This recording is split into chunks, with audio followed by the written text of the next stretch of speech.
Hello and welcome to our very first TV show. This is the Humanist Africa TV. Welcome, dear viewers. This is our very first edition, and we are very excited having you here. So happy that I've been able to make this dream come true. A dream which we talked about in February this year. Welcome once again. It's a nice team here with you. It's going to be a blast in a way. We are going to be sharing with you quite a number of things. You are welcome. The team in the background, Dennis Bongole in Uganda, and of course, Kabeko Brian in Kenya. And the panelists who are also part of this beautiful team, Nandip in Nigeria, Obase in Nigeria, Emmanuel Mambo in Sierra Leone, and of course, we have Nana Kofo in Ghana right now. Welcome everyone on board. Welcome. Can you hear me? I can hear you. I can hear you, Kato. You're looking great. This is Nandipo from Nigeria. Obasi, can you hear me? Yes, I can hear you. Thank you. Yes, Obasi from Nigeria too, and of course Nana in Ghana. Nana, can you hear me? I can hear you very well, Comrade Kato. Yes, and of course, Brian. Brian, can you see me? Can you hear me? Yeah, I can hear you loud and clear. As usual, you can hear me now. Ladies and gentlemen, this is African TV. This is Humanist TV Africa, and this is our brand new first edition. We are welcoming you yet to a beautiful marathon of a number of shows we are going to be having from this incredible panel. But of course, you are going to be part of this TV show because it's a people-centered show. It's a people-centered TV. So we are going to have you, the viewers, and us, the panelists, taking you through a number of shows. And of course, we're going to have a mixture of shows going forward. But today, we are introducing ourselves and we are introducing the TV to you. We are humanists, African humanists. We are black, white, yellow, orange, name it. We are one people, one race. We are humanists. Now, we have a team of 11 disciples, if I'm going to borrow that word from the Bible. 11 people, actually 12 people behind this team. Our 13th soldier simply passed away on the 25th day of September this year, Linda Tilly. That was the 12th soldier who died, and we are going to pay respect, tribute to her for having birthed the idea of having a human state before Africa. Most of us used to think about our countries. Linda had a vision for Africa. I'm going to request all of you to get a minute and simply remember in silence our foreign comrade, Linda Tilly.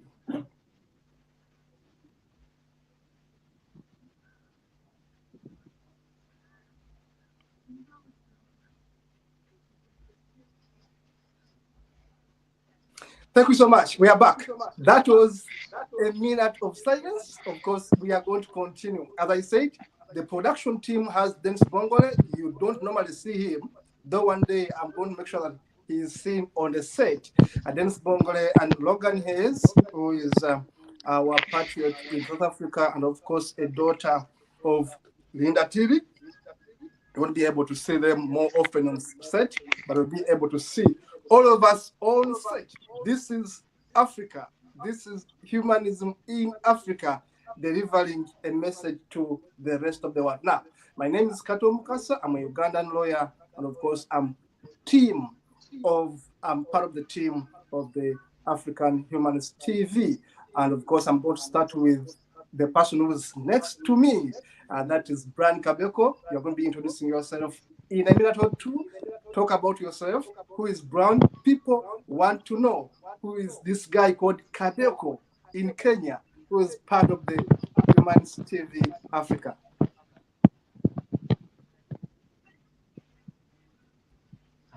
Ladies and gentlemen, my name is Brian Habeko. I am from Kenya. I am the founder. I'm a founder member of Kenya Humanists and Secular News that operates in Kenya.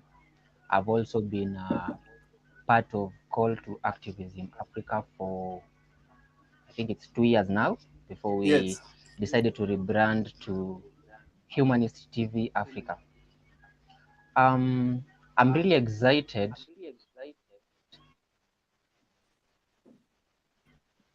to start this journey and to join the rest of you in this as we embark on this journey of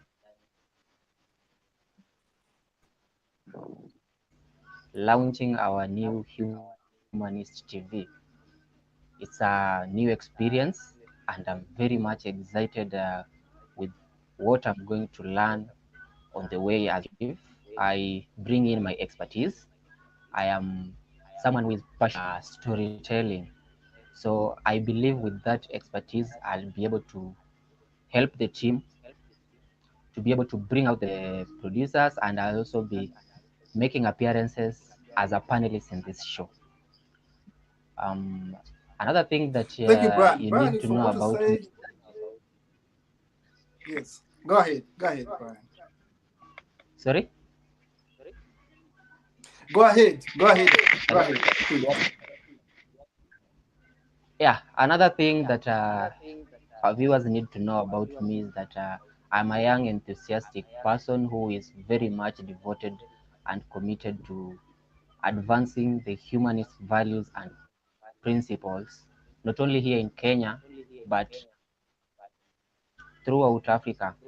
I do that through various projects that I'm part on. I write, I'm an author, I'm an upcoming author. We also carry out workshops that are meant to educate the public about what humanism is and how one can be able to live a fulfilling humanist life. So I'm very much thrilled to be part of this team, and I look forward to be interacting with our audience as we move on. Thank you so much, Brian. That is a good one from you. Thank you so much, Brian. Of course, I'll go to Nana Kufo from Ghana. Nana, you're welcome. Thank you, Comrade Kato.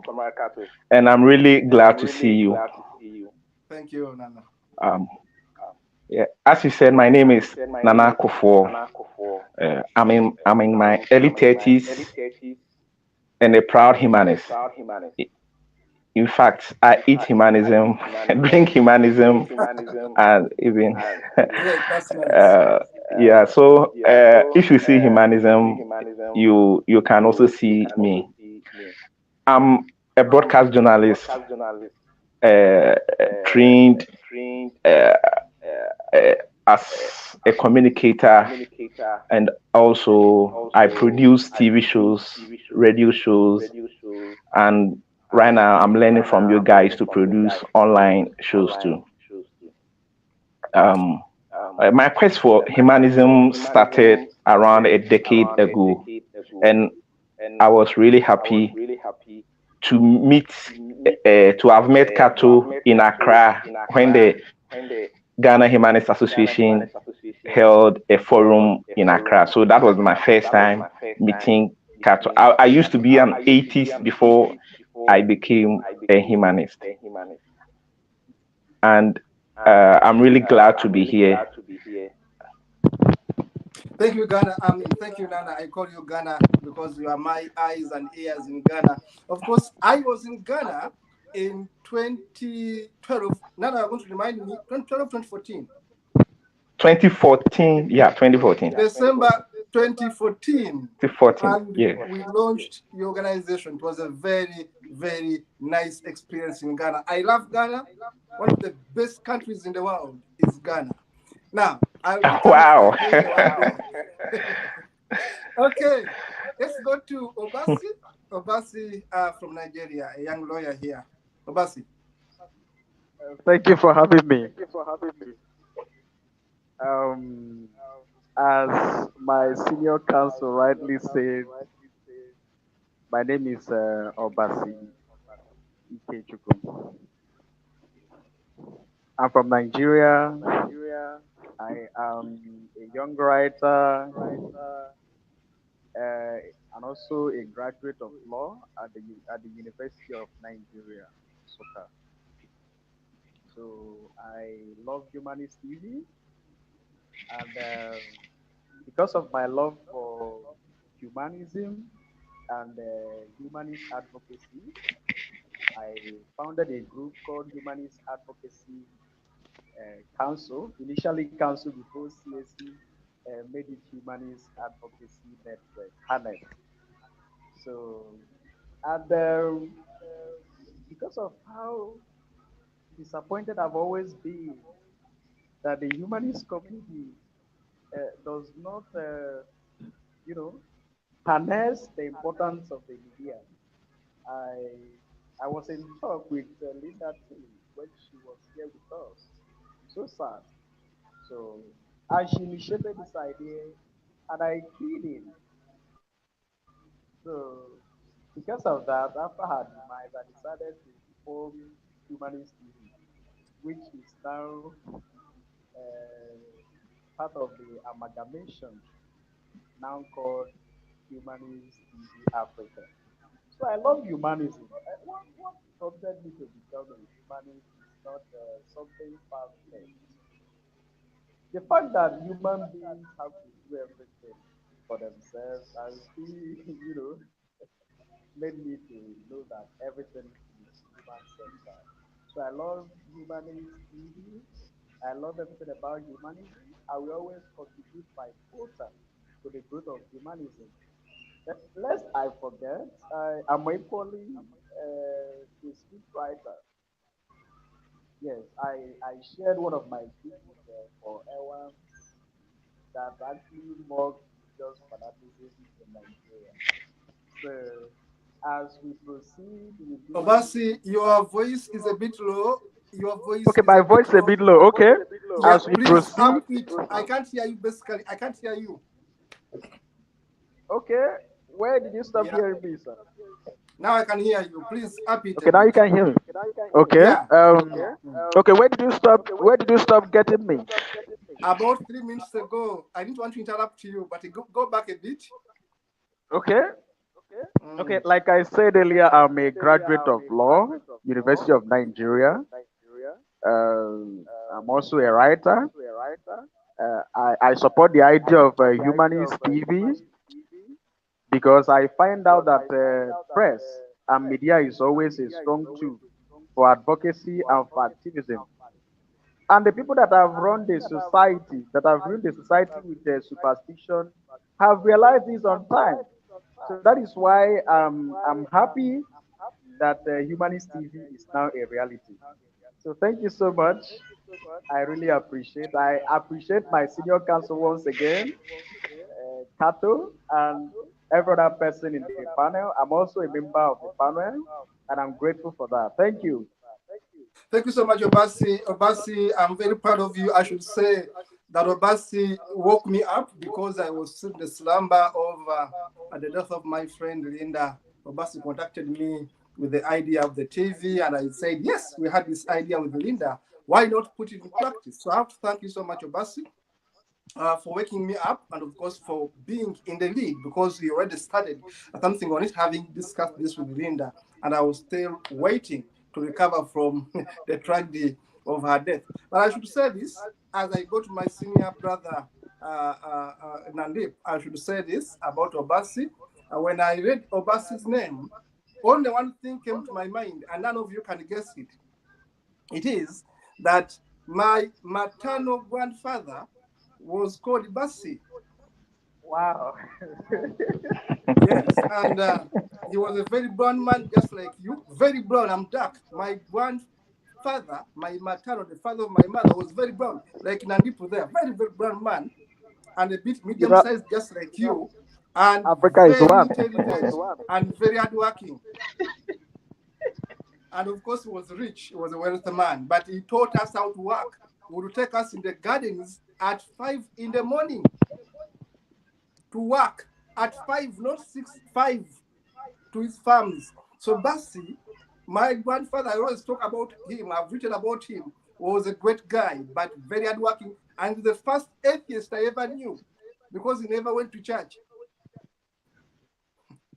He would make us dig on a Sunday. My grandfather Bassi. So when I saw a name, it was my grandfather's name which came back. I said, okay, I think I'm having a grandfather here a bit in this man coming back. You remind me of my grandfather. I've written about him. His name is Bassi. And he was as brown as Nandip. Me, I'm dark. He was too brown. Actually, more brown. So, that is it. Bassi, yeah, I want to applaud you for bringing back the initiative. I was a bit distraught. I was a bit taken aback. I and Mr. Paul Iwan, we are waiting for an opportune moment to come back to life. I have to thank him in his absence here. Mr. Iwan, one day will be able to feature on this. All of you are going to be able to keep in touch with him. It's one man behind the success of Leaders Projects, and of course, the one helping us with this project. Now, my friend, my comrade, my senior comrade, Nandepu Bongfa, Andrew, welcome, my brother. Andrew, we cannot hear you. I can't hear you at all. Andrew, we cannot hear you at all. Yeah. So as Andrew fixes, we can't hear you. Something has happened on your phone. We can't hear you at all. It's network. Nigerian network may be, at it again. Yeah. Andrew, we cannot hear you. I don't know what I'm going to do to show you. We cannot hear you at all, Andrew. Can you hear me? Maybe he can unmute the mic. I don't know how to help him because maybe Dennis, of course, you are following. Maybe you send me a message to direct him on what to do. Andrew, the microphone you have is becoming a problem. And Andip, we can't hear you. We can't hear you at all. Now, going on. Andrew, we cannot hear you. We can't hear you at all. We can't hear you at all. No. We cannot hear you. I suggest, if you can hear me, I suggest that you remove the mic, you remove the earpiece, and you speak directly with the phone, if you can. Me, that's what I'm thinking. You can simply remove the mic, speak directly into the phone. Yes, can you hear me? Yes, we can hear you.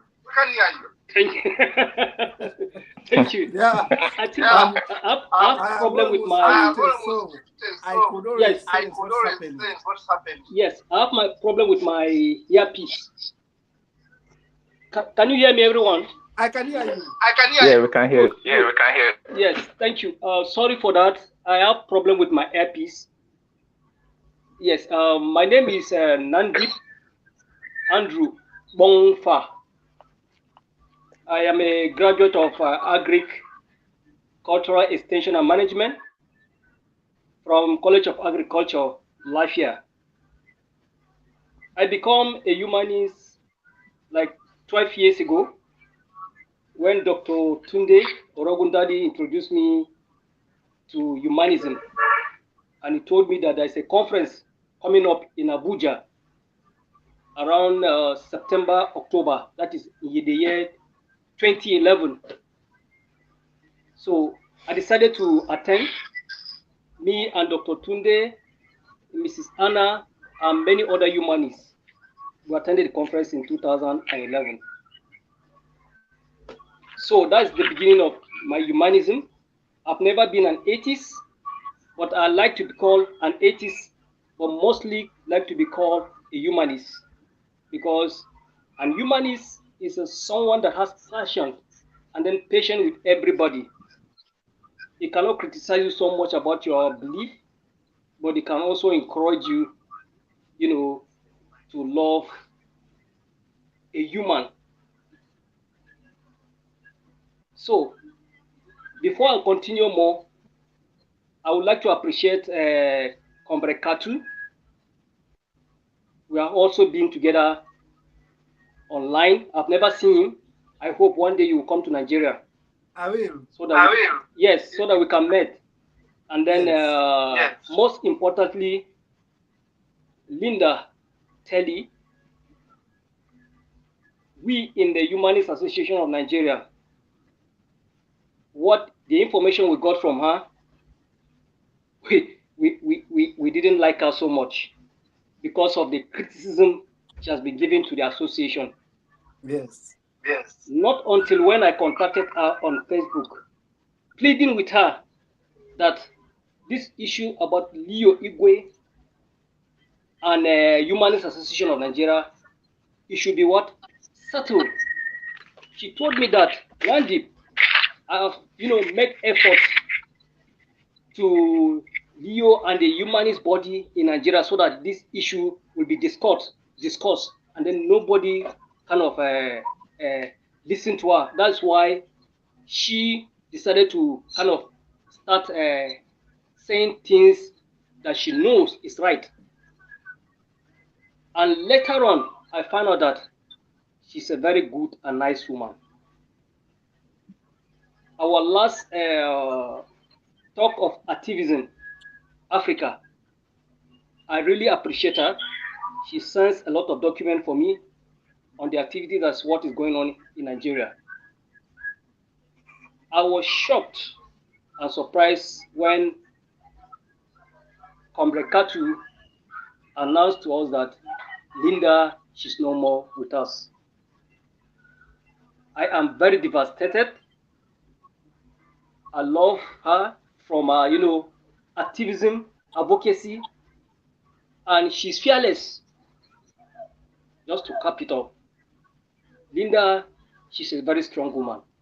I really miss her. We really miss her here in Africa.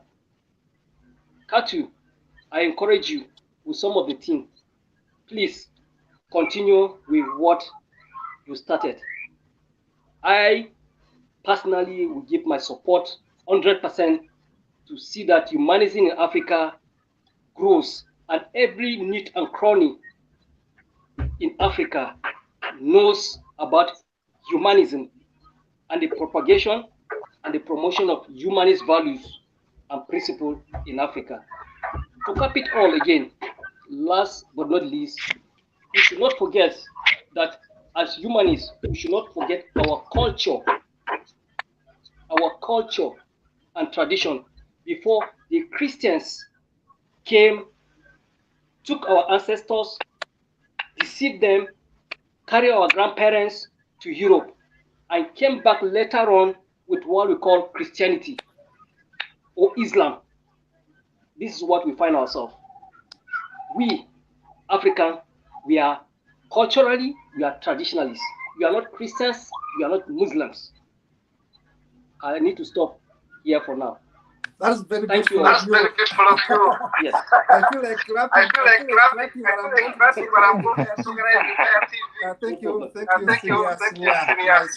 my senior friend.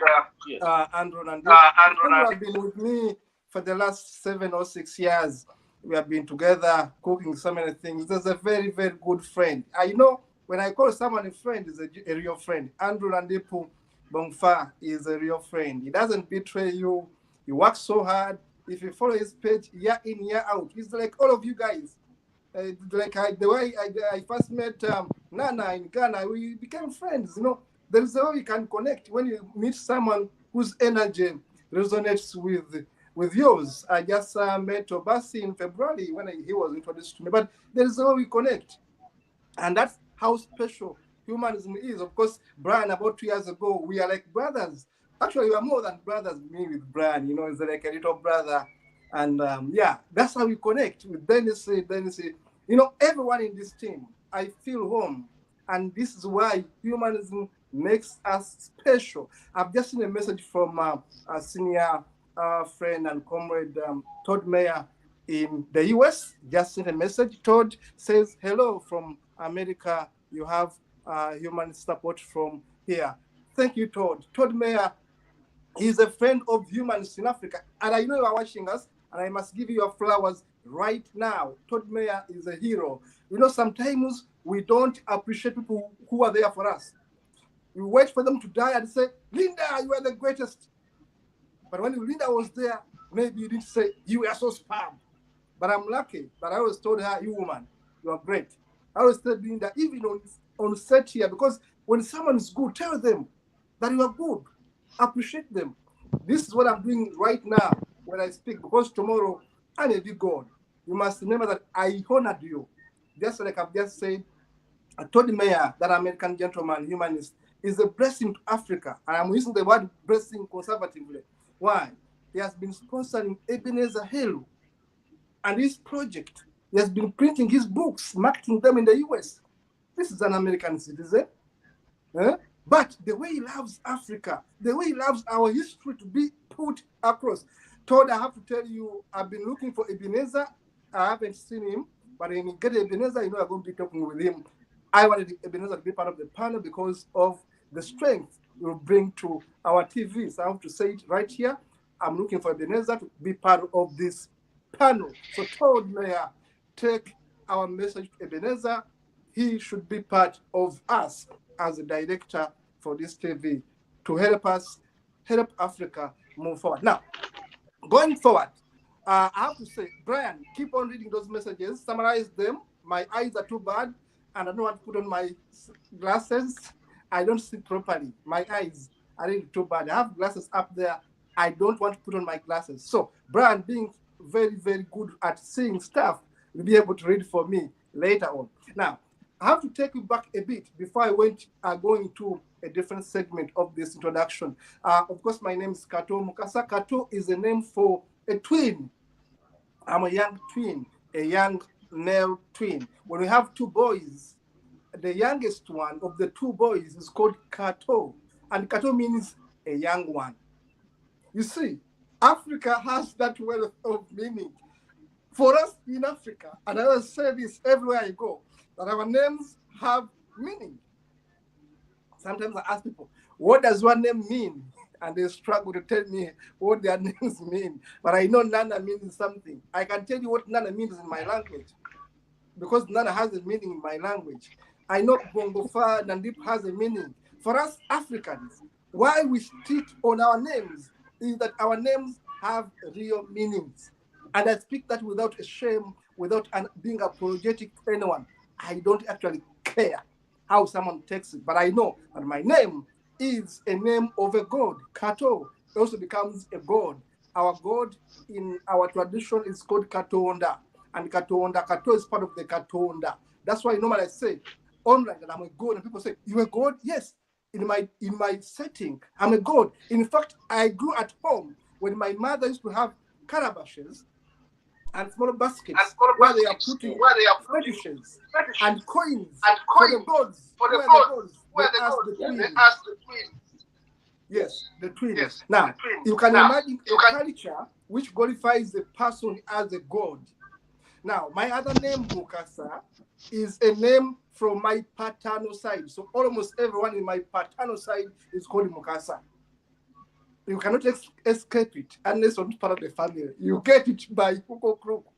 So we are just called Mukasa. So I took it from my father. I took it from his father, just like that. Now, Mukasa also is a god in my setting. In my setting, Mukasa is also a god. Now, you can imagine our names have god-like things. When I was researching Nigeria, I discovered that Obasi is a god. I haven't even told him.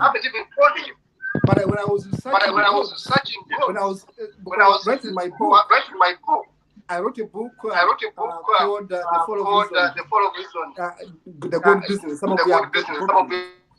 I remember sending a copy in West Africa for Nana and, of course, Nandip. Now, when I was researching my book, I've not gotten it. I don't know. Those are 2 years ago. The point I'm making here, of course, we shall talk about that later. But the point I'm making here is that our names have meanings. That's why, even when I'm an atheist, I love my names of the gods, and I say I mock gods using my name. I say if I'm a god, what does Jesus has to do with a god? I'm a god myself. What do I want Jesus when I'm my own god? I'm a god. My names are for gods. My Mukasa name is a god. My Kato name is a god. So Africa, we have been godly, if I can put it that way. We have been godly. We knew God our own way. When someone comes in, corrupts us and says, look, your God is bad. In fact, your God is inferior. Your God is the devil. Here is the right God. And I said, no. If you say my God is wrong, it means even my name is wrong. Because that's what it means. My name is evil because I was given this name and has been there for my family for generations. So how dare you say my name is bad? Because my name is the name of a God. So I became a humanist briefly from my father, who introduced to me to a subject called philosophy when I was about 11 years. I read Plato, Socrates. We had books, so many books at home. So I read philosophers, Socrates, when I was a bit young, and my father was strict at reading books and asking questions. Now, when I went to my grandfather, Obasi, who never went to church, things became worse. Because the man used to make us dig on a Sunday. And he made sure that we dig on a Sunday when people are passing by to go to church. Our home was just a stone throw away from a church. And Catholic churches in Africa were built on the top of the hills. So our home is down the hill, the church is up. Now, this man on a Sunday makes us dig by the roadside so that everyone can see us digging. And people say, look at these infidels. They don't go to church.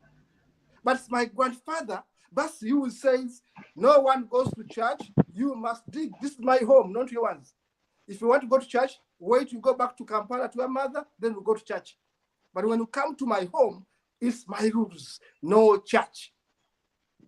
So you can see, people wonder how I became aggressive, how I became so militant at one point. It's because of my upbringing.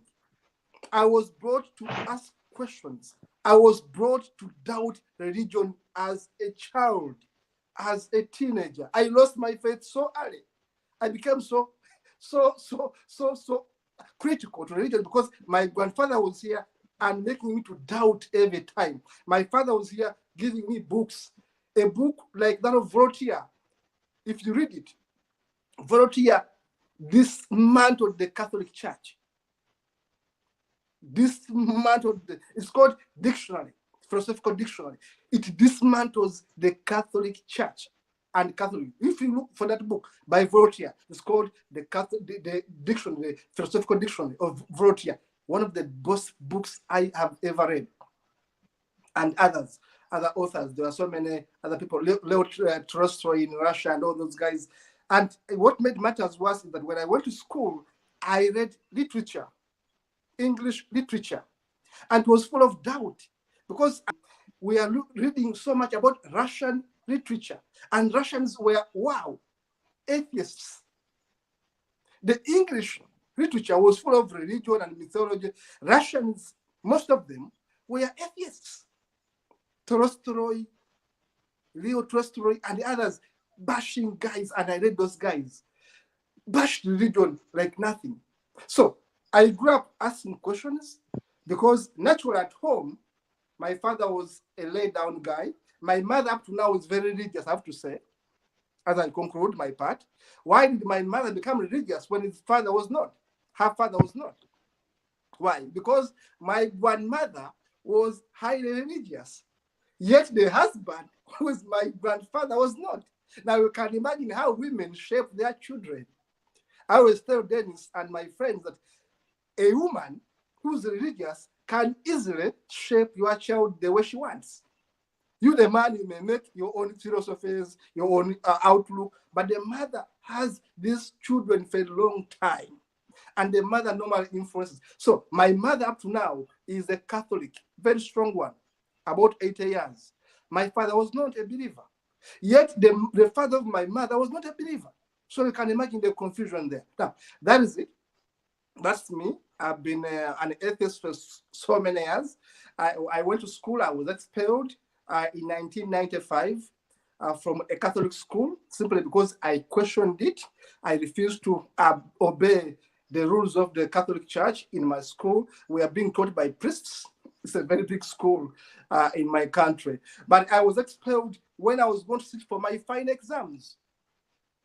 And I was the head prefect of the school.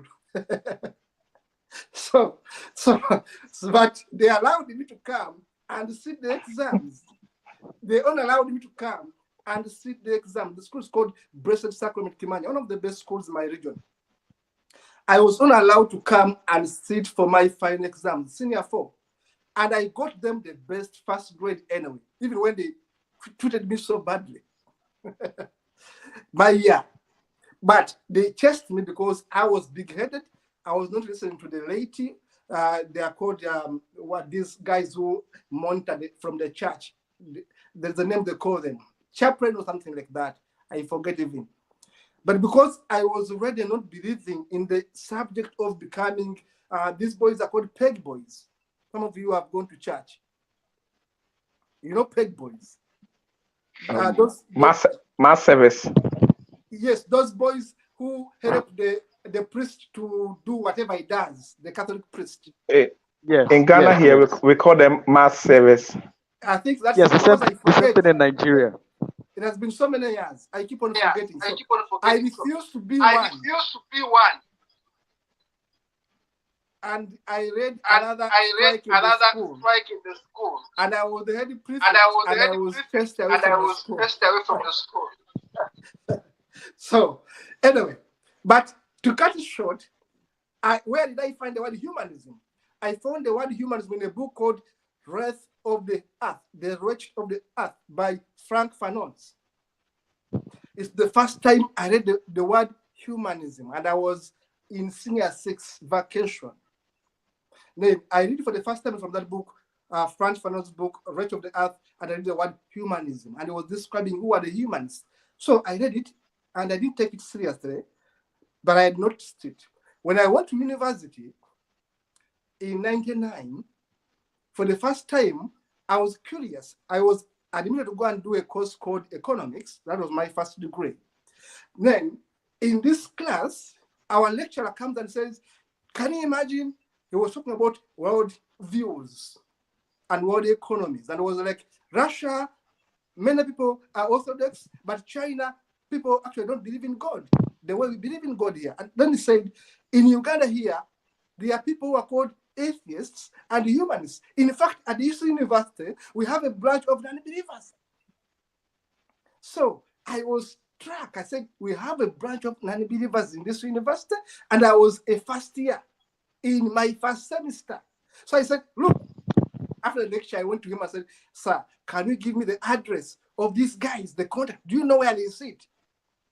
And that's how I got to know the Uganda Humanist Association. The guy said, oh, no, I know these guys. They always sit there at the university hall every Sunday. They are making noise there. They are very stubborn guys. They are students here. Most of them are scientists. They said there's no God. They are so confused. I said, fine. I'm also confused. I want to join them. So that's how I went and joined Uganda Humanist Association. And I was a member, just an ordinary member. And I became a director of that organization in 2012. You can imagine from 1999, I was just a member. And today, I'm the chairperson of that organization. It was the first registered NGO for humanism in Africa. But I found it, and I always say, I never registered it, I never found it. In fact, I found it already moving and very strong. So, to me, that is my brief. If you ask me, who are you? I'm a humanist. I'm an atheist by belief. If you ask me, do you believe? I tell you, my worldview is humanism. But I doubt everything. I question everything. So that's me briefly, and I'm happy to be here. You can see the energy I'm using to tell you these stories. I'm really happy to be here. I'm just sad that we lost Linda. Linda would have been a great force, but of course we have Logan. Logan will come in and fill the shows where she can. Of course, I'm proud of you all today. The guys I'm seeing here, Kabeko Brian in Kenya, of course, Nana in Ghana, Obasi in Nigeria, and of course, Nandipu in Nigeria. Now, I want to take it back to you to Brian. Brian, the viewers would like to know in a few minutes, how did you lose your religion? How did you lose your faith? I think this is the most frequent question that I get to be asked by so many people. And my answer is usually very simple. You know, growing up, I was raised in a Christian family, just like most of us who turned out to be atheists later on were. And my journey began just after high school. Uh, I think there is something that I read online. It was about atheism, and that raised that curiosity in me to know what's this atheism all about. Because I was brought up to believe that you either believe in God or you believe in Satan. So if you are not a believer, then they assume that you are something sort of a devil worshipper, something like that. So as I was trying to read much more about atheism, because I used to believe my dad used to argue sometimes back with my mom, and that argument usually came up when it was Sundays when we are supposed to go to church. So my mom would tell my dad openly that he's setting a bad example to us because he's not going to church while the rest of the family is going to church. And my dad would respond and say that I'm even much more better off than those who are going to church because I am a good person. I know I do good things. I don't have to go to church so that I do good things. So that statement stuck into my mind. And I used to sit down and tell myself that dad say that you really don't have to go to church, because I was really annoyed by the fact that we were supposed to go to church, because the church which we were going, they had that habit of if there is anybody who is new in the church, you have to go in the pulpit there and you have to greet everyone. And we used to have those youth activities, and I really hated them because I was that I was that kind of a person who did not like public life. I didn't want people to see me, so I'd feel embarrassed standing before in front of a huge crowd. So that thing really burdened me because every Sunday service you'd hear the pastor saying, "Oh, youths, can you come in front?" So I started avoiding church. We would move from home. We are going to church, but somewhere along the road, I'll branch somewhere else, go and see a friend, then come back later with the rest of my siblings. So this habit went on, and by the time I was joining campus, I met this guy called Harrison Mumia. Harrison had just by then he was in the process of registering the Atheists in Kenya Society. So I met Harrison through Facebook, and I was still naive by that time. So I remember I texted Harrison, and then I asked him, "Hey, can you tell me something about this atheism? Is it true that atheists have a lot of money? Is it true that you people are worshiping the devil?" So and then Harry laughed and he told me, "You know what? We are having an AGM coming soon, and I would wish to invite you so that you can come along and you can get to learn much more about atheism." And then I said, "Yeah, fine." Just he sent me the details where the AGM was supposed to take place, and that's how my journey started. So when I started interacting with atheists, I realized that my perception about atheism gradually started changing, and then I realized it's not the same thing that I thought it was. Because sometimes back I thought it was something different, but now I'm now opening to that reality that it's not what people are saying it is. That is just a misconception. Actually, in reality, atheists are very good people, and they are even much more better off than religious people. So in the Atheists in Kenya Society groups, there was those conversations. We used to engage there, and then with the time, when we were arguing, there is somebody I remember. He told me, during a debate in the group, he told me, you know what, Brian, you're not even an atheist. You're just more than an atheist. You are a humanist.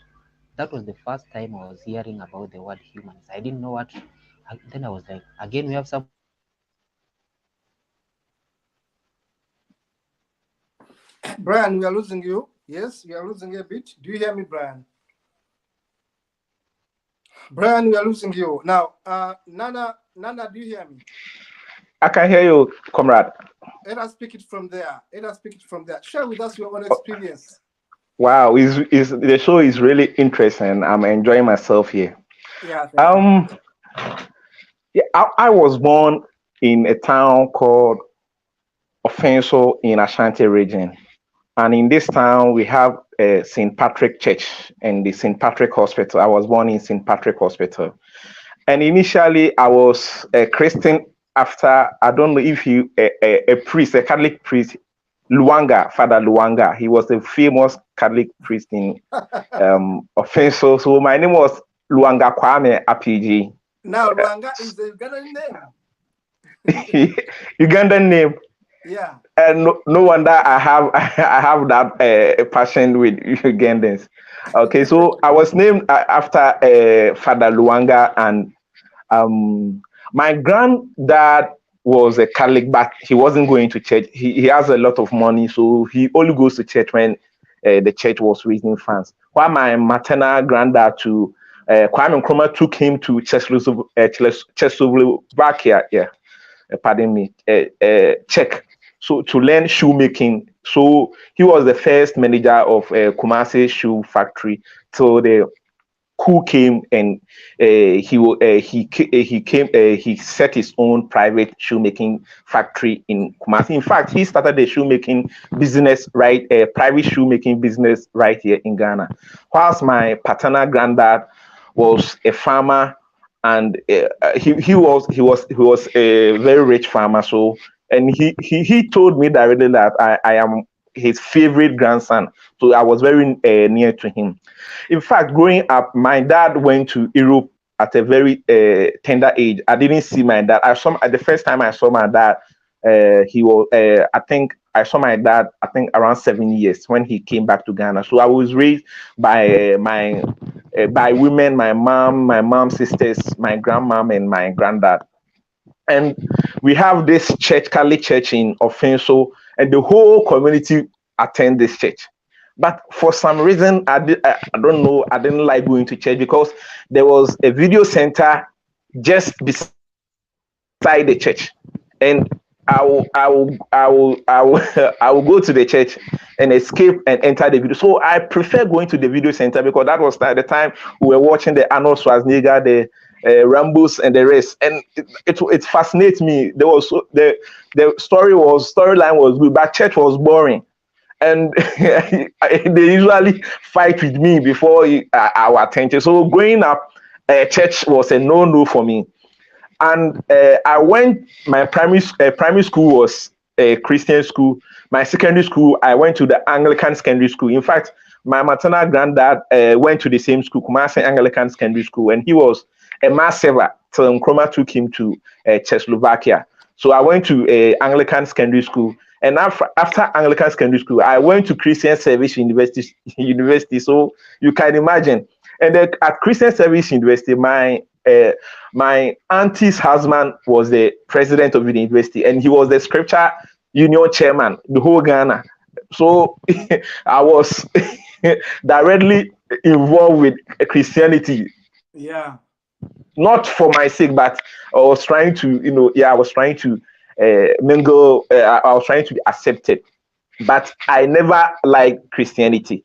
So when I completed senior high school, but there was a time in my life, from senior secondary school, I used to drink, and I used to smoke. So, and I had many friends. So after secondary school, we were doing our own stuff, but most of my friends started going to church and taking the Bible seriously. So I was left alone. So I didn't know what to do. So I joined them. So when I joined them, going to church fellowships and the rest, so I find out that no, this thing. I read the Bible and later find out the intricacies, the lies, and so many other things. So I didn't know what to do. Later, later in secondary school, I had a friend, and that friend, his brother is a pastor, his mother and father is pastors in the United States. All the family members are Christians and pastors.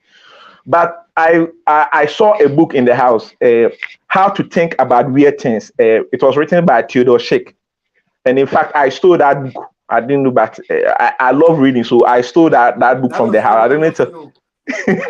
didn't tell them. So I stole the book from the pastor's house. And I came home, started reading. By the time I finished reading the book, I was a complete atheist. Because in everything that will challenge, like we have weird, the book will explain dreams, everything, tricks. So everything is in the book. So I was really surprised and wow. So all this while, I've been chasing this Christianity thing, and I was even glad I was a stubborn kid. So when this book introduced me to atheism, I didn't become an atheist right away, but it introduced me to atheism. Then I started writing. When I was in secondary school, I love poetry, so I was writing poetry. So I started writing some things on Facebook, and I met Graham Knight. He's an atheist, and he was part of the Humanist Association of Ghana. I met him on Facebook, so he introduced me to the Humanist Association of Ghana. He's in the UK right now. So I went to Accra, and Graham Knight took me to the Humanist. They usually on Sundays they meet at Afrikiko, a joint in Accra. So I met all these guys, and they were beautiful people, and they bought food for me. I ate. I was like, that was the first time I think I was accepted in a community. So I was really glad. Then my atheism started from there. Later, I became a humanist because atheism doesn't promote anything. Atheism is just the unbelieving, superstition or unbelief in God.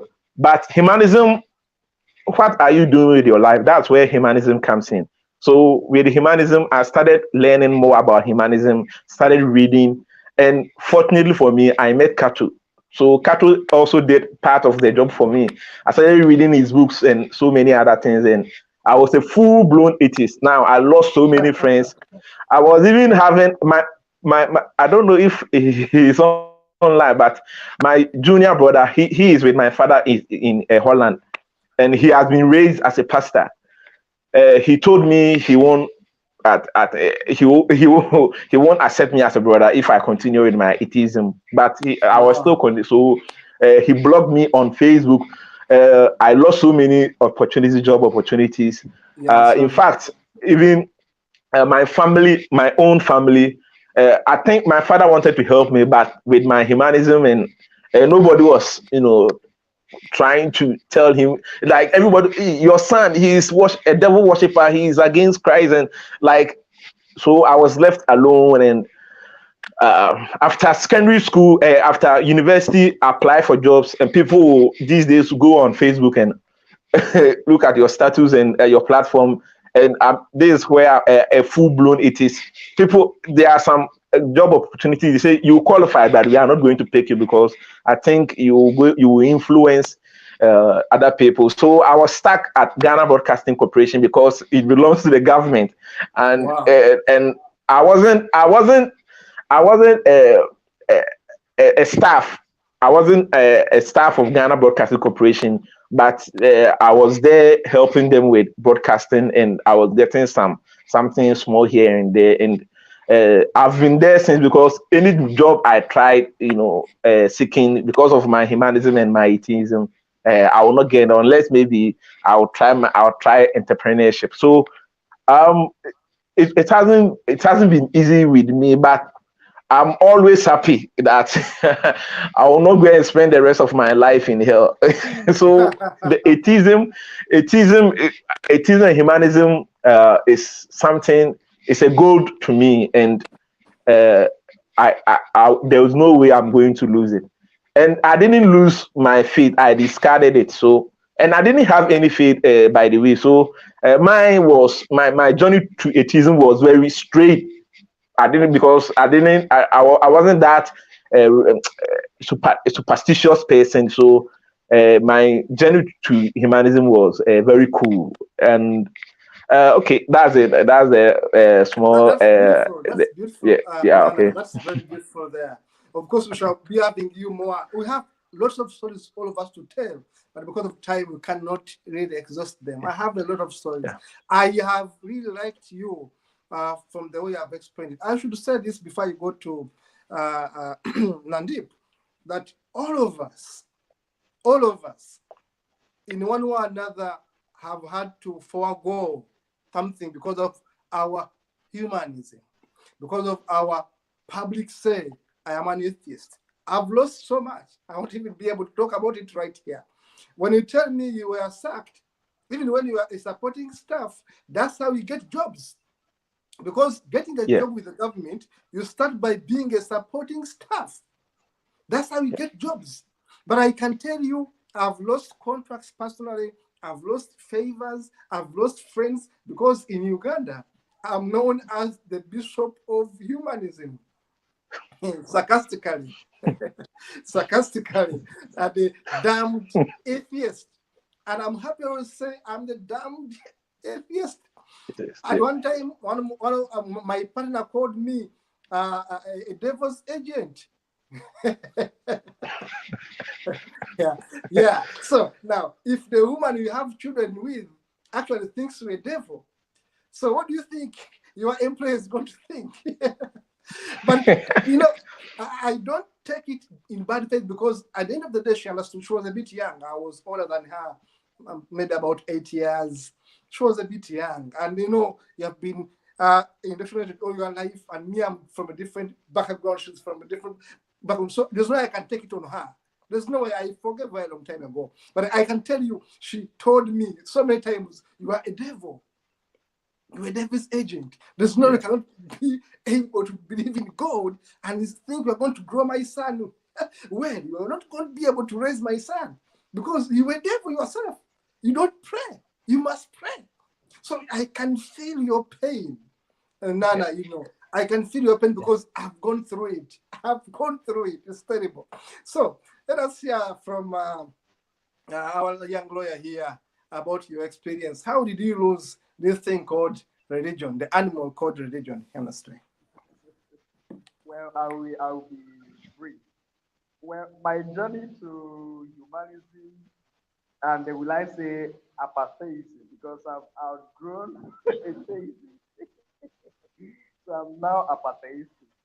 Anything about issue of God or whatever don't, get me free. I've discarded all of that. So I will see addressing myself to atheist as trying to be a mind. So I prefer apatheism.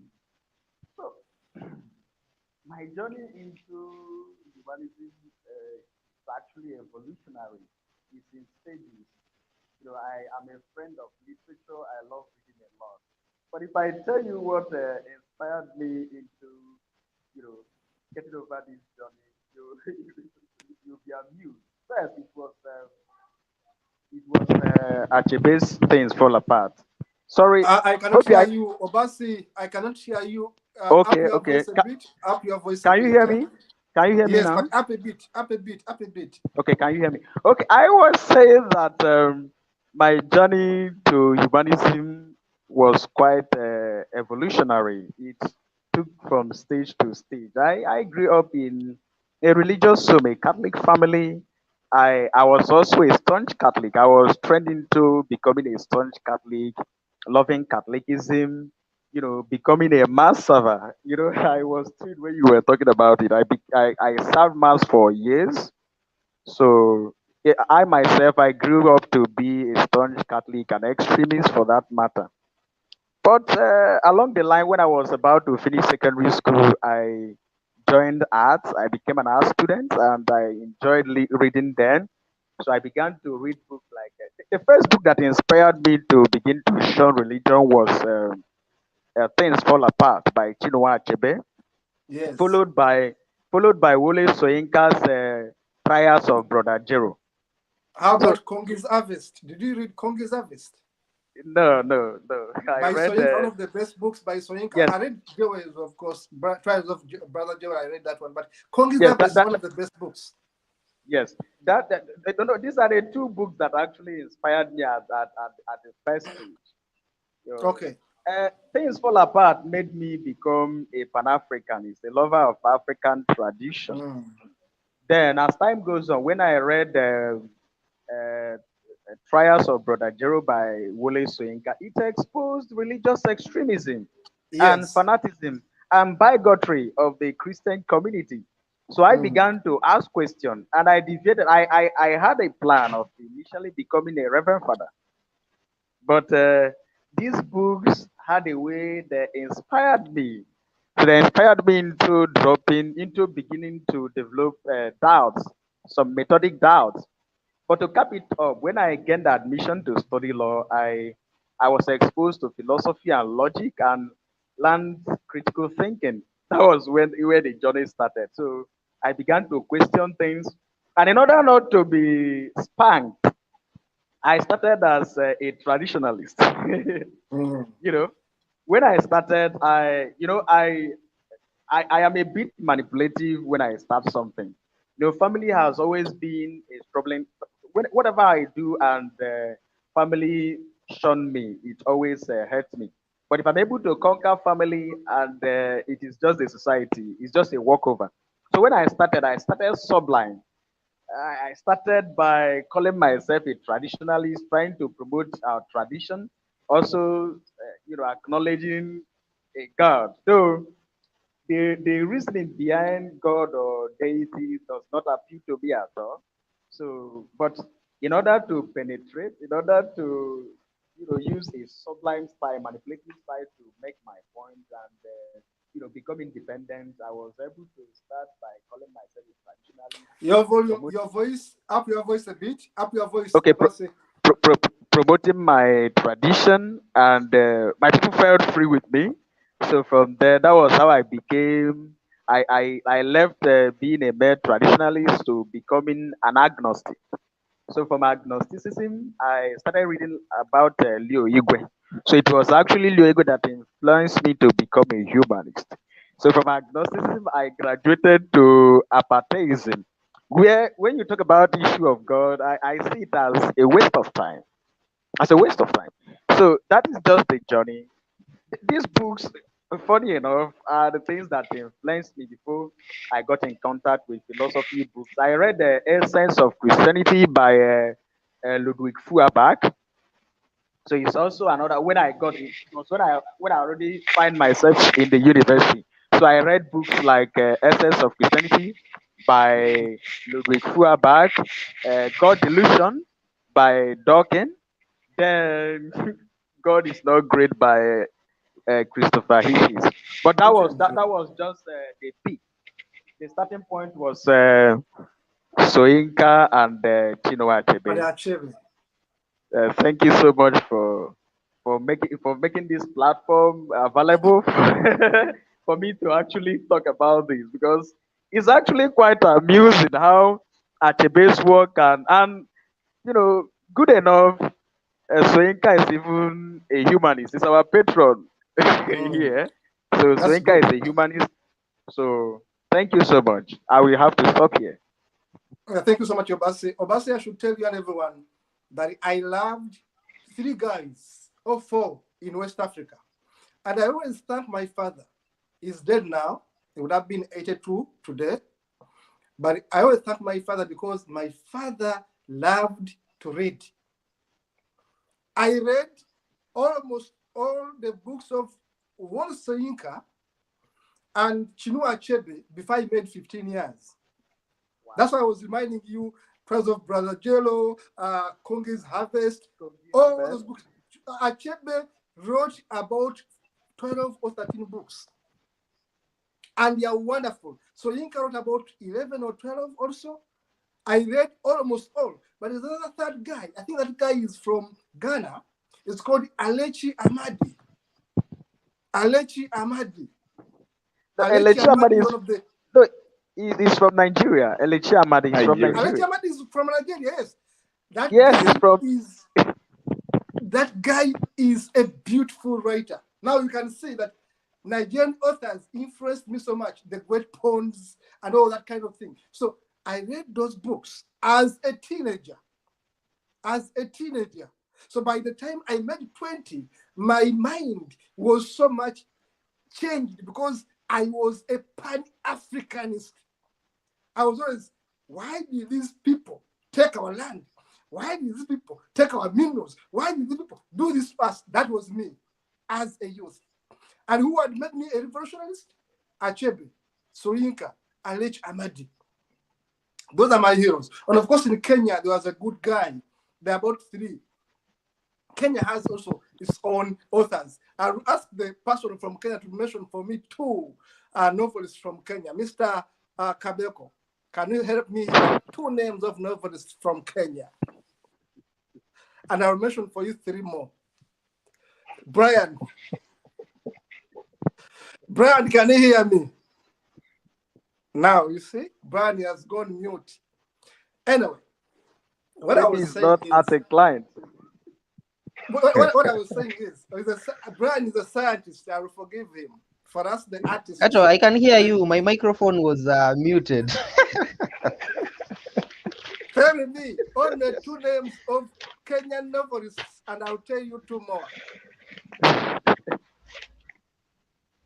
There is one that I look up to as a mentor. He's called not his. She is actually a she, Margaret Ogola.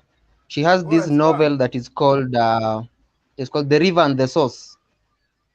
It's a novel that really inspired me so much when I was in high school because I did it as a set book.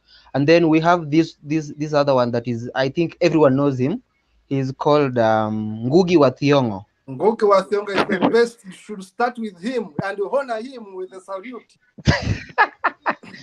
Okay, the reason as to why I chose Peter Margaret over Ngugi, it's for that specific novel that is called The River and the Source. Actually, personally, I rate it over all of Ngugi's novels because Ngugi's books are all about neocolonialism or colonialism.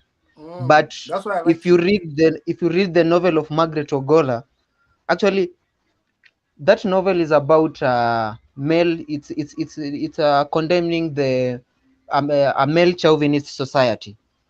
I really love that novel because anybody who gets to read that novel, they get to open up their minds towards the possibilities that also women, if given that opportunity, they can do what men can do.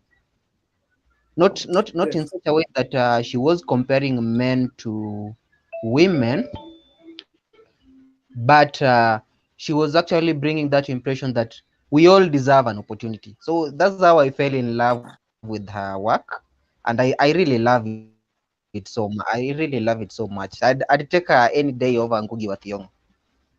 Okay, you love your woman anyway. But for me, my man in Kenya is Ngugi wa Thiong'o, number 1. Same here. Now, anyway, why do I mention Ngugi wa Thiong'o as number 1? Because you can now imagine Uhuru Soyinka, Chinua Achebe, Thiong'o was, Ngugi wa Thiong'o. They write the same style. They pass on the same message. Africa must unite. We are tired of colonialism, and that was me. And up to now, I still have me because I thought we had to self-determine our own destiny. Now, having said that, I'm going to go back to Brian now. Brian, going forward, as we conclude this show, going forward, we are starting a TV. And this is our first series, it's historical. This TV is going to stay. It's going to outlive most of us. It's going to outlive me, at least I know. We have to leave it going. Now, as a producer, as a panelist, what makes you fall in love with this idea of having this TV? What do you bring on table? What do you want to change in the way we communicate in our media landscape? How do you think this TV is going to help us going forward? What drives you to work for it? You have been designing posters, doing lots of work with Dennis. What is it that you want us to achieve as a TV, and what you want us to deliver to the public? First of all, I think I have so much expectations on from our team, and I believe all my expectations are achievable, because when I look around, I see young, middle-aged, energetic team that everyone is talented in his or her own way, and I'm also looking, knowing that how media can be able to influence a community, especially these days. I really think that we are going to achieve so much with this TV, because through it we are going to preach the values of humanism, and we are also going to relate very closely with our audiences, because whatever it is that will be airing out on this TV, it will be something that has everything to do with the immediate society. And I believe by doing that, we are going to make a lot of impact. We are going to change a lot of perspectives through the discussions that our panelists are going to be involved in, and also as part of the production team. I'm going to work very closely with the rest of the team, so that the content that we'll be producing and airing outside there, it will be content that our audience can be able to resonate with very quickly. I'm looking forward to producing content that is, one, it's going to be educative. Our audience are going to get educated from it. It's going to inspire them, and most importantly, it's going to change their perception and perspective of different things, because you've heard from my colleagues here, most of us, we grew up on misconceptions, but with the time, when we were exposed to so many materials, our minds changed. And today, looking at let me take an example of Kenya, and I'll use my own example. I spend almost 80% of my day online, because where I'm working, we are using an online system. It's called a general insurance system. So I have to be online 24/7. And when I'm online, I'm able to interact with so many things. I don't have much time to start reading a book, but I'm able to get whatever it is that I could have gotten in that book through a content that has been created by someone else and has been posted. I'm able to listen to an audiobook while I'm just working. I'm able to put on an online TV and listen as I'm doing my own work. So I believe through this channel and the content that we are airing, I'm expecting that we are really going to make a lot of impact compared to the previous days. Although we are all coming from different organizations, be it in Nigeria, be it in Ghana, but now this one makes it more central, because somebody in Ghana is just one button away from accessing the content that we are going to air. Unlike previously, you'd find that even the Ghana Humanist Association might be doing something, but there is somebody in Ghana in a remote area is not able to know what Ghana Association is doing, Humanist Association is doing. But with this one, we are going to reach out to so many people. And if we are going to reach out to so many people, then we are going to transform so many lives. So I have so much expectations in this project, and I believe that by the end of the year, if we are going to sit down and assess what we've been doing, we'll have made a lot of progress and we'll have changed a lot of lives. Thank you, Brian. Thank you, Brian. Of course, I have to say before you go to Nana that we're going to be running almost on a daily. Of course, we're going to start small, but we're going to be running programs, not on a weekend, but more regular programs and different programs. Now, having a broadcaster with us, having someone who had the experience of the TV, the radio, Nana, what are your expectations and what do you bring on table and what do you want us to achieve going forward? Okay, thank you, comrade. African Humanist TV is a dream come true. You've been bombarded with religion on our screens growing up. One would ask, where can we Africans enjoy rationalist, critical thinking, and humanist values on our media landscape? The media shapes our mindset, it shapes our worldview, culture, and aspirations. And however, our media is being owned by religious bodies, corrupt politicians, and and greedy. What should I say? Greedy capitalists. Yeah. So with this, our African Humanist TV, it gives us the option to go for a better content. It will give us what we need as human beings, not only as humanists, but also as Africans, because I think we are going to do more than humanism, history, culture, entertainment, and many other shows. So I expect great things to come by here, and I think within a year, I hope we will be on DSTV so that we can get it on our traditional TV. So that we can get it on our, I think we will be on DSTV so that all Africans can enjoy the humanist values that is exclusive to the West.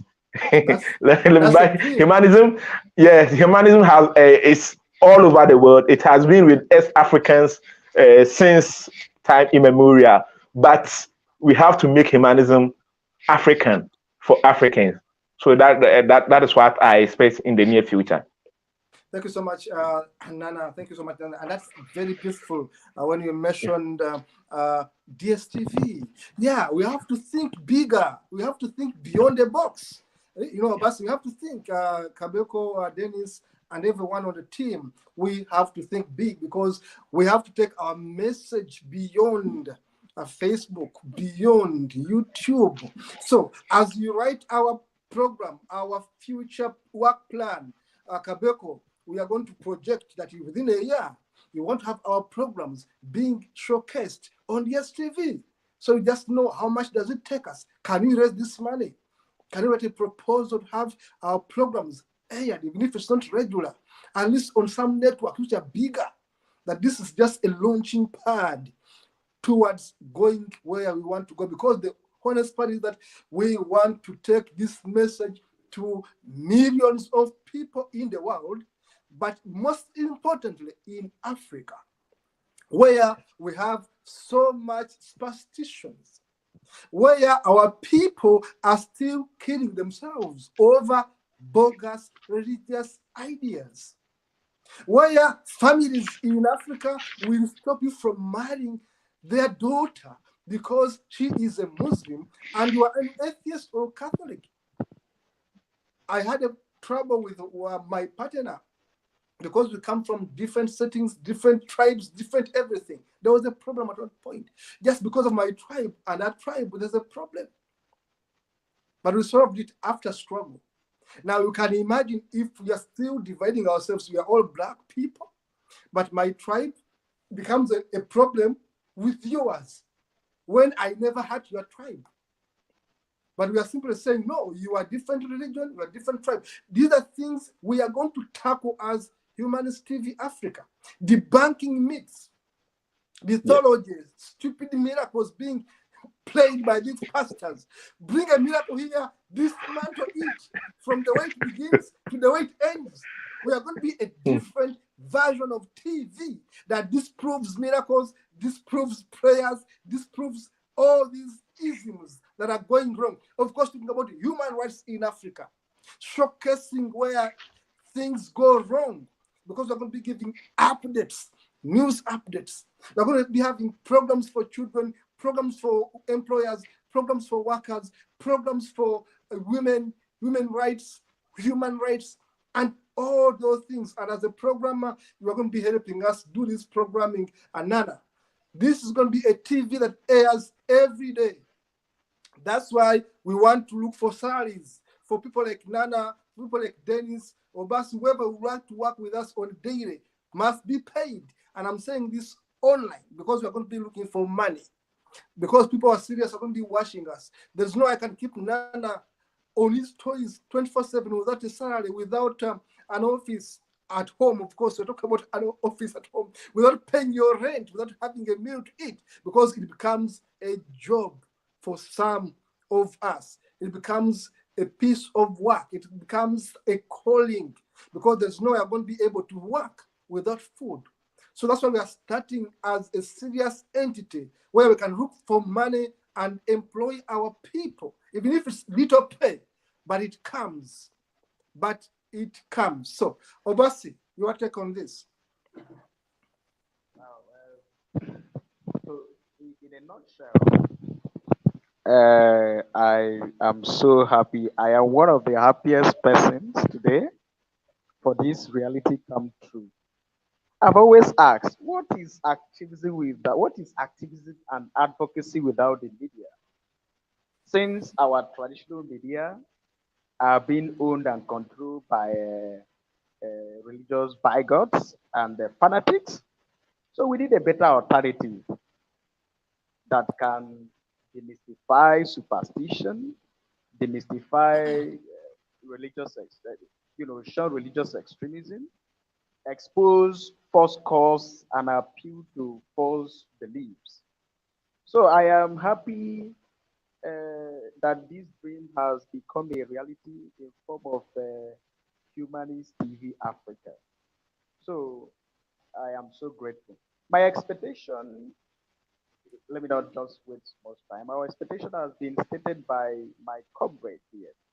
My expectation is for this TV to have a cable license, possibly someday to be on DSTV, so that we can Yes. promote a whole lot of things, so that we can even get some humanists who are musicians, promote them, begin some acting. If you come to Nollywood, where I come from, Nigeria, Nollywood is also another agent of propagation of superstition. Over here, Yeah. what they act every day is ritual killings. Kanayo, yo edochie. They all put Yes, up, I know that guy. yeah, they all put up ritual killing, and they have a way of making people. You see, a medical condition called penis shrinkage is what they call penis disappearance, and they can kill anybody that coincidentally come across them. And sometimes when you see some of these actors, all these script writers promoting it. And sometimes you see a script writer sit down in his home and write to dehumanize African culture. You see Exactly.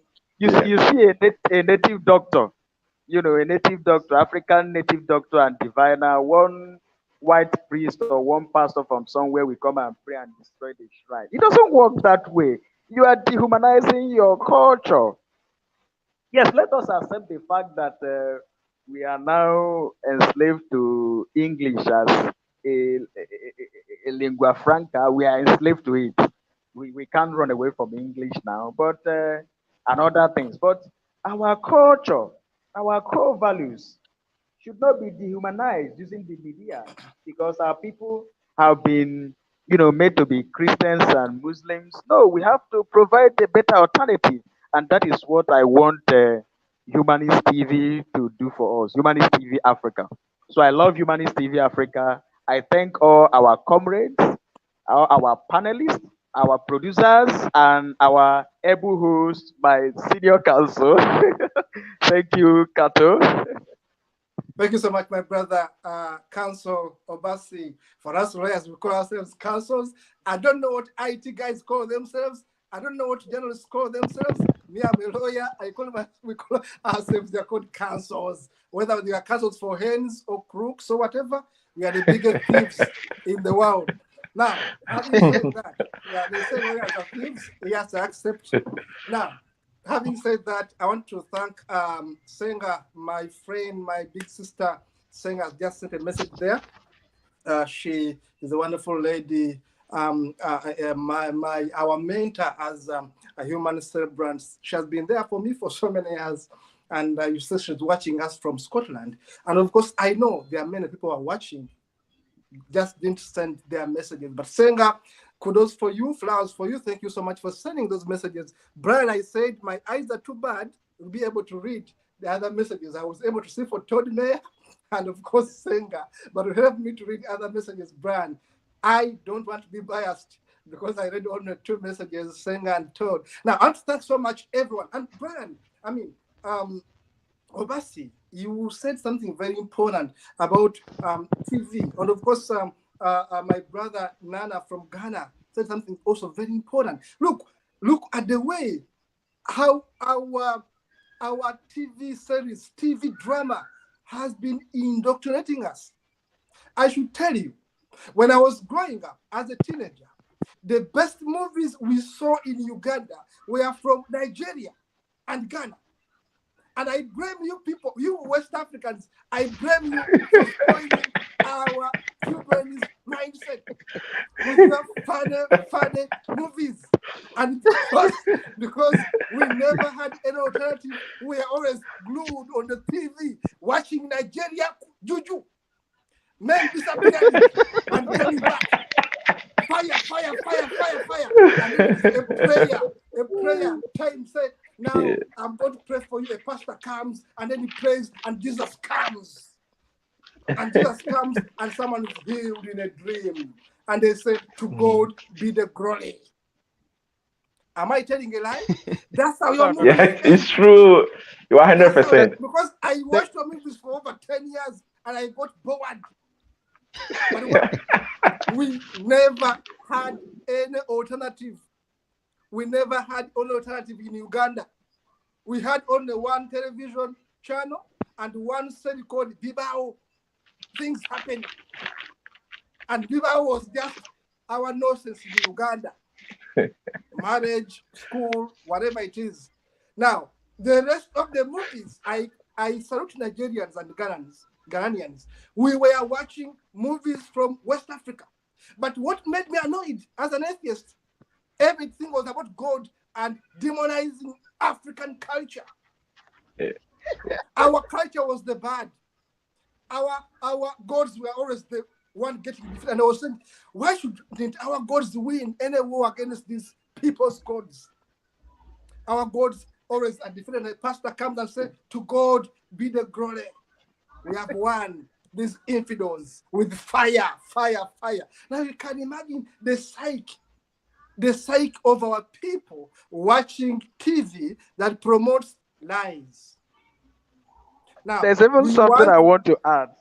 Yes, please. You know, it's not only the media that these people have been indoctrinated so badly. Even our schools, you know, over here in Nigeria, we have a Islamic society. Islamic, you know, I just joined 2 words, you know, Christianity and Islam. So even in our schools, school is also another agent of religious indoctrination. Yes, when you go to school, if it is a Christian school, even some public schools owned by government, first of all, you must first of all have a morning assembly where you promote some of this religious indoctrination to people. A place of education, a citadel of education that is supposed to be a place where critical thinking values are being shared. They turned it into an extension of churches and mosques. Funny enough, it's also another aspect that we look into as we grow. Building schools that will be dedicated to, you know, demystifying and also shunning. It's also my problem. I've been thinking, I'm a young man growing. I don't even know the schools I will put my children when I give birth to them. Because I don't want them to be indoctrinated so badly using schools. Thank you, Abasi. You see, I have now brought my 4th eye, my spare eyes, because I wanted to see what people have been putting there on the screen. I don't normally put on my glasses, but I wanted to read. I'm reading from Deborah Oti. You see, whenever I put on my glasses, they say, I'm a Waizeka, lawyers put on glasses and all that. That's why I don't want to put them on, so that I can be able to fit within the society. But my eyes are not all that good. They are sick. Now, WLT says that being a humanist in Africa is a hard thing. You are always neglected, you are always told words, but who cares? WLT, the name sounds to be more Ugandan and Kenyan, but who knows where she may be from. Deborah, thank you for the message. Now, going back as we do conclude our segment for today, I have to say that we have a strong team. Dennis, can you please display the chart for our team? Our team, please, because you want to talk about the team, which is in absentia here. Of course, we have Brian Kabeko from Kenya. We have Logan Hayes from South Africa. Logan has been with us since the beginning of this TV. Of course, we used to call it Call to Actives Africa. Logan is a daughter of our late sister, Linda Tilly. She has been part of us since the inception and as our administrator. We have Dennis Bongole, who does the drinking work with Brian. These guys are the TV, honestly. They are the one behind the cooking of everything that you see. Dennis and Brian do a lot of donkey work. I always salute them. You deserve a trophy, and here I give you your flowers. Of course, we have my brother from Ghana, and that is Nana Kufo. Nana Kufo from Ghana, who is a journalist and joins us to do things better. Of course, we have Obasi, a young lawyer, my fellow counsel from Nigeria, who was enthusiastic about starting this TV. We have our friend Fidel Singoma from Zambia, a police analyst and a very good articulator of issues. We have our sister, Mariam Naseje from Uganda, who is an activist, a human celebrant, and a very good leader in the NGO world. Of course, we have Tauya Chinama. Tauya Chinama is from Zimbabwe. Tauya Chinama is a very strong human rights activist. Basically, he has been, he has a political party he runs, and I'm happy for him. And of course, he would be our next MP and possibly president in Zimbabwe, and is part of us. And of course, we have my brother Emmanuel Mambu from Sierra Leone. Mambu has been part of us, and of course, Mambu is a celebrant.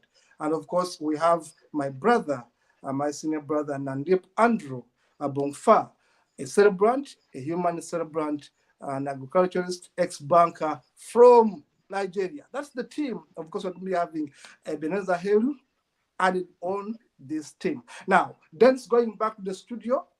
That's the team. Viewers, we are going to be seeing this team on a daily basis. We promise you programming on a daily basis. Sometimes we shall simply put videos of our history, history of the world, history of humanism. We shall put conversations. We shall have street interviews. We are planning to have street interviews where someone simply goes on the street of Lagos or Lagos, as we call it, and then interviews people on anything. And then you see the things live on screen. We shall be having a program for children, which is going to be run by Mariam, where he asks questions to children. When I was growing up, there was a program called Children Say the Dumbest Things. It was done, I think, in the US. It was a very interesting program for young people. So it's a TV, ladies and gentlemen, watching us. We are going to be running on a daily. We're going to be running on a daily. We're going to have music. We're going to have sports. We're going to have all the things that make life balanced. I want to thank so much for all of you attending this. Dennis Bongole in the studio for your hard work. I want to invite Brian to give us your parting shot in a minute or two, and then we pick it from there next week. Of course, we're going to be having a show tomorrow. We shall be agreeing on time, and then we shall be able to continue. Now, then, Brian, your parting shot for today, our launch. My parting shot would go to our potential audiences and followers. I encourage them to support us on this in this journey, because it's through them that we'll be able to see this initiative achieve its objectives we might be at the spearhead, but they are actually the boss of the arrows that we are.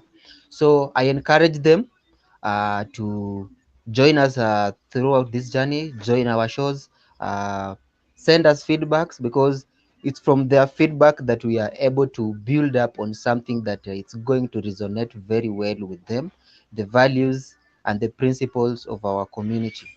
So it's an exciting journey we've just begun, and I'm very much optimistic that we are going to grow bigger and bigger as time goes. I also want to thank all the humanist colleagues who have joined us, and we've been able to come up with this initiative, because they usually say alone you are vulnerable, but when you stand as a team you are strong, because Obas is bringing his energy, Nana is bringing his energy, Kato is bringing his energy, the other person. So when we come together, we are a force to reckon. So I believe we are going to achieve greatness, and I really look forward to see us grow. Thank you so much. Thank you so much. Nana, your take as a parting shot. Okay, I'll first thank all our comrades and all our panelists for this dream come true. And I think we will have to work harder and harder so that in the near future, Africa will accept humanism as an African culture. Thank you very much, folks. Thank you so much. Nana, Obasi, your parting shot? Well, I will encourage everyone to undertake humanism, to see humanism as a culture. And also we have to manifest the motto of our TV, reaching out to humanity. We should not just talk, we should also promote humanism in our actions, do charities. So I appreciate my senior mentor, Kato, and every other member of the team. I appreciate you all, and I encourage us to move forward. Forward ever, backward never. Forward ever, backward never. We used to say that in my primary school. Thank you so much, Obasi. Thank you so much, Nana from Ghana. Thank you so much, Brian Kabeko from Kenya. Thank you so much, Dennis from Uganda. I know some of our colleagues haven't been able to make it, but tomorrow we shall be having a panel of the guys who missed today. Mariam and Atawia Chinama and Emmanuel Mambu lost a brother. We offer our condolences, Mambu. Sorry for the loss. He was not in the right state of the mind, but hopefully tomorrow would have recovered a little and be able to talk with the audience. So tomorrow we shall have another set of other panelists to feature here and be able to interact with the audience. I want to thank so much the viewers. I want to thank so much those who sent messages. My senior friend Sengai Shak from Scotland, of course Todd Mayer from the US, and of course Deborah T for sending the messages. Thank you so much. Dennis in the studio, thank you so much for the good work we have done. And Andip, thank you so much for attending today. We are going to be able to see you tomorrow. It was a very good start. Thank you everyone. Keep the African hope and humanist hope alive.